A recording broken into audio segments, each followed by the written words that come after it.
So again, starting with the first one, that is property, plant and equipment.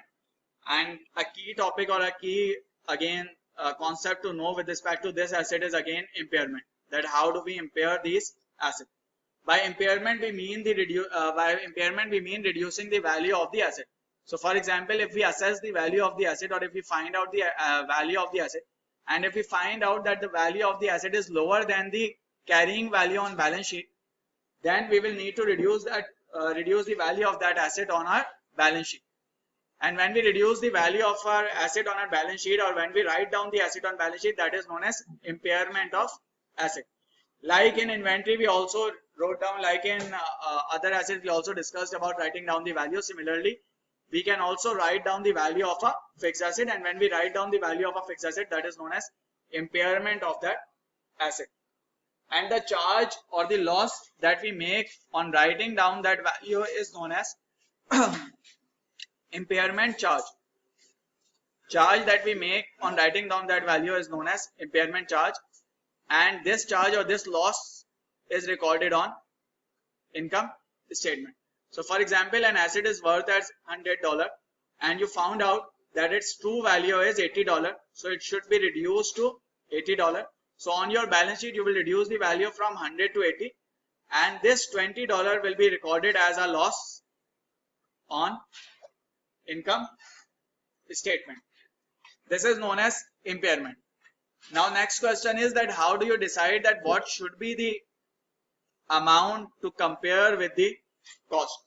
So this value that you have on balance sheet, any amount that is reported on balance sheet is known as carrying value. So this 100 is your carrying value. Now you need to find out the recoverable amount, or the reference amount with which you will compare this cost to analyze whether there should be an impairment or not. Impair करने से पहले आपको ये $80 पता होने चाहिए. How do you find that out? This is recoverable amount. So IFRS defines this amount as recoverable amount. And what is recoverable amount in IFRS? So recoverable amount in IFRS is higher of these two. So it can either be fair value minus cost to sell, or it can be value in use. Whichever of the two is higher, that is known as recoverable amount. And then you compare your carrying amount with recoverable amount. If carrying amount is higher than recoverable amount, let's say carrying amount is $100 and recoverable amount is $80, then you will write down the asset and record the impairment charge. How do you get recoverable amount? It is either fair value minus cost to sell or value in use. Remember, here we are not talking about inventory. In inventory, when we have to write down the inventory, we look at the NRV, net realizable value. But in fixed asset, when we want to impair a fixed asset, we look at the recoverable amount. That is higher of these two.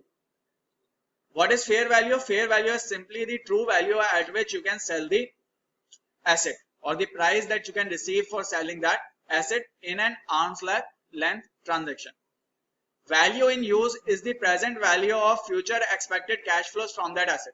So for example, if there is a machinery that is expected to generate some future cash flows, present value of those future cash flows is known as value in use.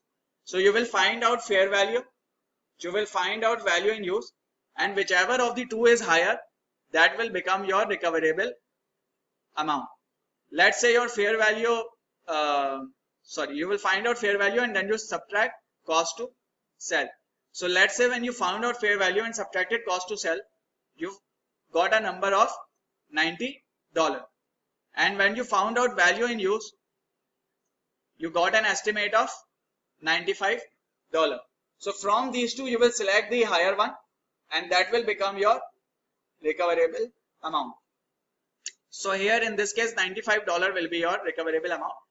Then you compare your recoverable amount with the carrying amount. So your carrying amount, for example, is $100. Your recoverable amount is $95. That means your carrying amount needs to be reduced, or your asset needs to be impaired. So on your balance sheet, you will reduce assets value from 100 to 95.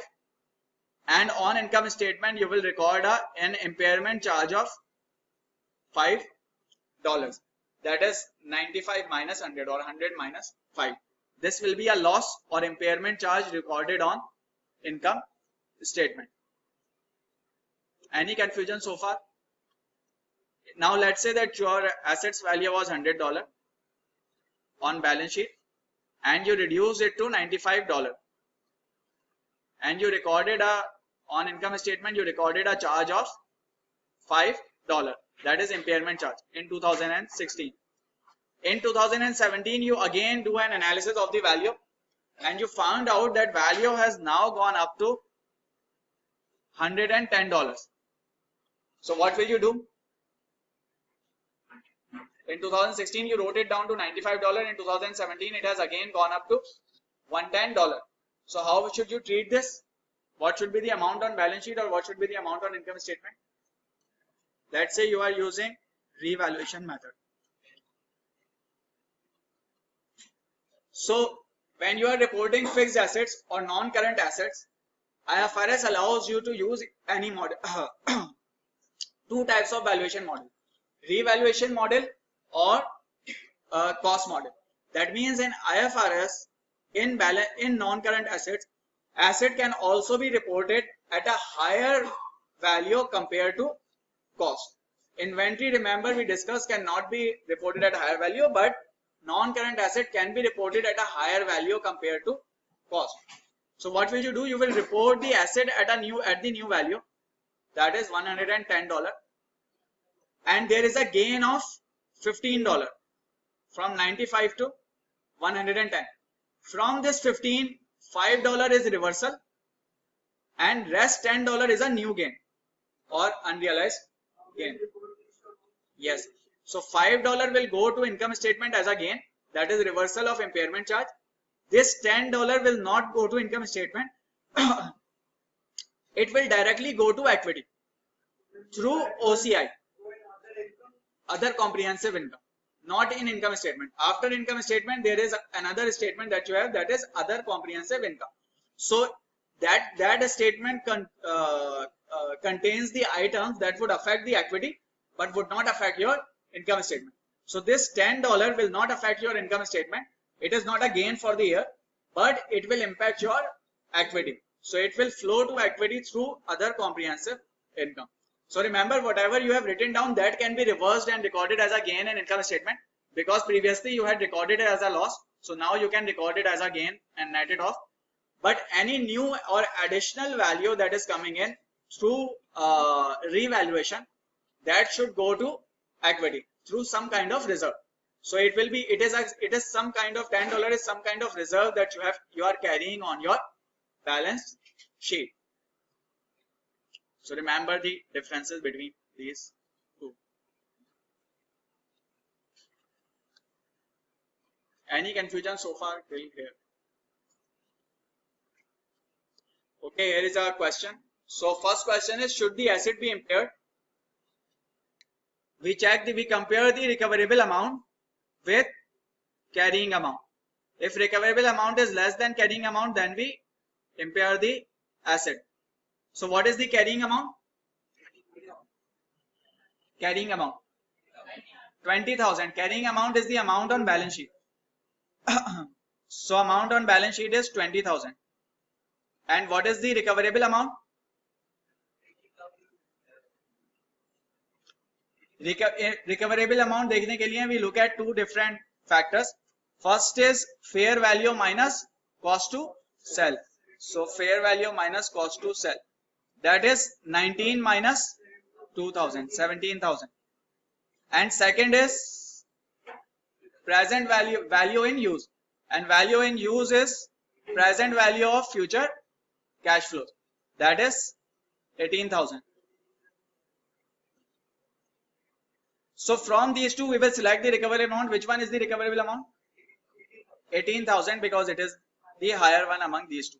So recoverable amount is 18,000. So that means 80 recoverable amount is lower, so we will charge impairment. What will be the impairment charge?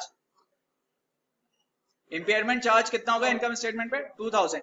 And what will be the value on balance sheet after this change? Value on balance sheet will be 18,000. Any confusion, anyone so far? Okay, so Next is that assume you have written down the asset and after 1 year now the asset's value is given here.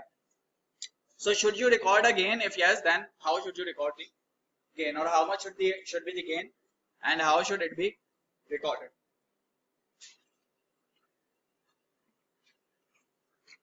So previously you wrote it down to 18,000. Now on your balance sheet value is 18,000.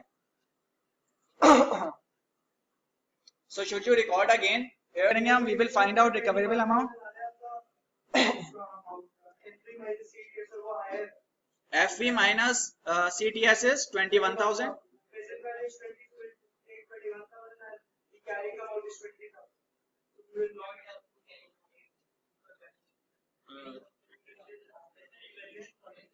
So आप इसको write down नहीं करेंगे, but you will record it as a gain.